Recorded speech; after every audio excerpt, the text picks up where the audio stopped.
4, nós vamos finalizar o assunto que falava sobre a escrita na história. Para finalizar, iremos fazer a página 121 a 123 e depois iremos fazer a página 198 e até a 200, aquela que fica lá no finalzinho do livro. Bom, nós vamos aqui dar uma retomada e vamos recordar um pouquinho sobre as escritas nesse exercício, certo?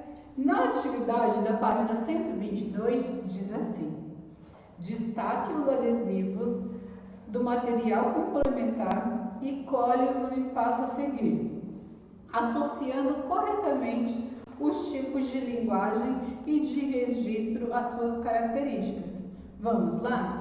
Eu vou ler para vocês as características e vocês aí vão ver se vocês conseguem identificar qual é o registro. E aí vocês irão colar o adesivo aqui, certinho? Vamos lá. O primeiro diz assim: registros pré-históricos de figuras e sinais em paredes de cavernas, rochas e pedras. Vamos lá? Pensem aí. Nós trouxemos até um exemplo deste tipo de registro. Nós fizemos uma atividade aqui na lousa. Era utilizado recursos naturais. Esse registro era utilizado ou o próprio dedo ou galhos de árvores. Já sabem qual é? Eu acho que sim, hein? O outro registro que eu vou falar com vocês eram feitos em tábuas de argila, inventados na Mesopotâmia. Este é o próximo. Bom, também trouxemos exemplo aqui em sala de aula. Nós trouxemos um exemplo, um pequenininho em argila, mas nós comentamos durante as aulas que antigamente eram em blocos enormes e pesados, grandes, por isso que poucos tinham interesse de utilizar. Poucos escribas tinham interesse de aprender a ler e escrever devido ao manuseio do material. Já sabem qual é? O próximo diz assim: é um tipo de escrita sagrada do Egito Antigo. Vocês lembram qual era aquele tipo de escrita sagrada? Certinho? Lá na página 123, nós tínhamos um exemplo, uma característica assim: alfabeto fonético, inventado pelos fenícios. Qual será que é esse alfabeto, hein? Inventado pelos fenícios, é aí que deu origem a outros, não é? Qual será que é esse? Bem fácil, né? E o próximo, nós iremos dar a seguinte dica, característica: registro feitos em tecnologias da comunicação e informação. Esse daí vocês utilizam, né? Nós utilizamos, é o que mais utilizamos.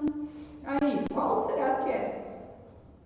E por último, nós vamos falar da linguagem que se baseia em elementos gráficos, como linhas retas, curvas, simetria ou espirais. Esses registros aqui, eles podiam ser feitos em cerâmica, na parede, nos utensílios e até mesmo no próprio corpo. Qual será que é esse que eu estou falando? O último. Fácil, hein? Se você conseguir prestar bem atenção nas dicas, vocês irão colocar os adesivos certinho. A professora Lu agora vai falar das outras, que nós lá no finalzinho, para a gente finalizar o livro, a unidade. Pessoal, então vamos continuar com a nossa aula de história de hoje e nós vamos terminar a nossa unidade. Para isso, nós temos as atividades lá do finalzinho do livro, atividades complementares, da página 198 até a 200 para finalizar, tá certo?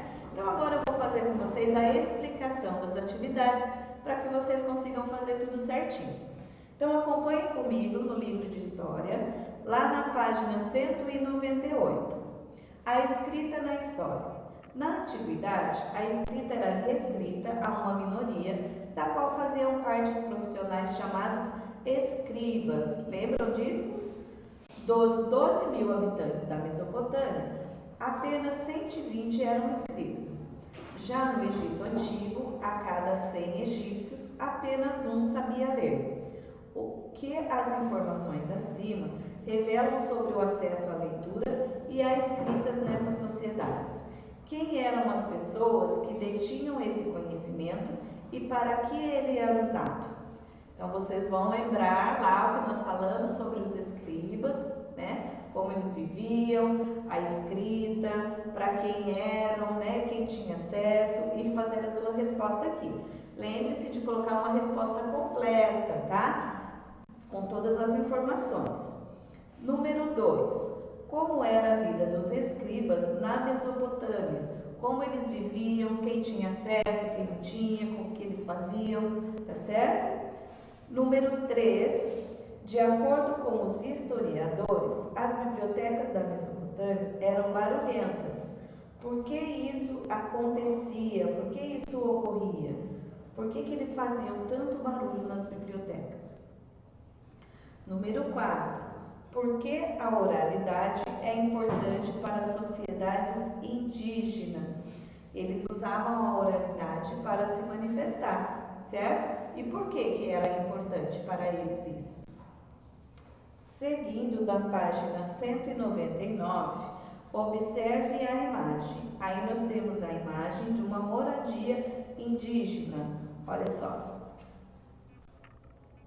Tá? Descreva o registro feito nessa moradia.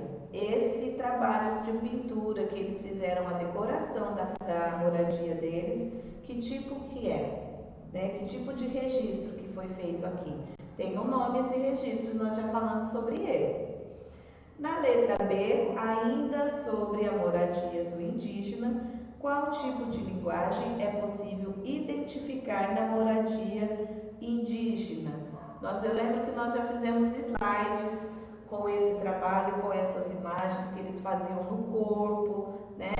Na moradia, nos objetos deles, nas cerâmicas. Então, tem um nome também. Como se chama?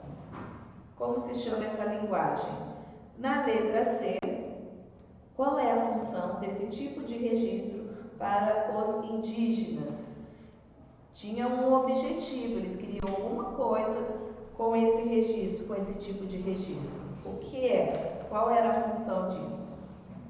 E indo para a página 200, vocês têm aí duas imagens.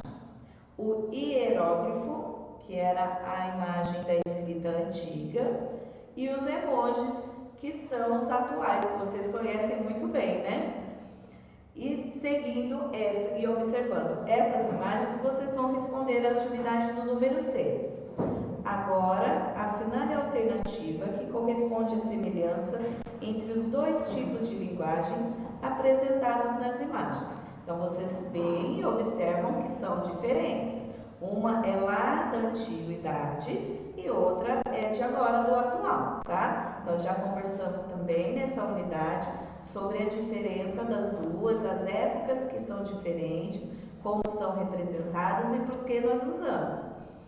Aí na letra A nós temos assim: são exemplos de sistemas de escrita antiga utilizado por povos dos passados? As duas são exemplos de escrita antiga? Letra B, são exemplos de utilização de símbolos para substituir a escrita de palavras. Letra C, são exemplos de linguagem ligados à tecnologia de comunicação e informação. E a letra D, são exemplos de alfabeto fonético que combinados formam palavras. Lembrando que, vou dar uma dica para vocês, somente uma resposta, certo? É só uma alternativa que nós temos aqui no número 6. Então, vocês vão observar as duas diferentes formas de escritas que estão aqui nas imagens e as duas estão envolvidas em apenas uma resposta, tá certo?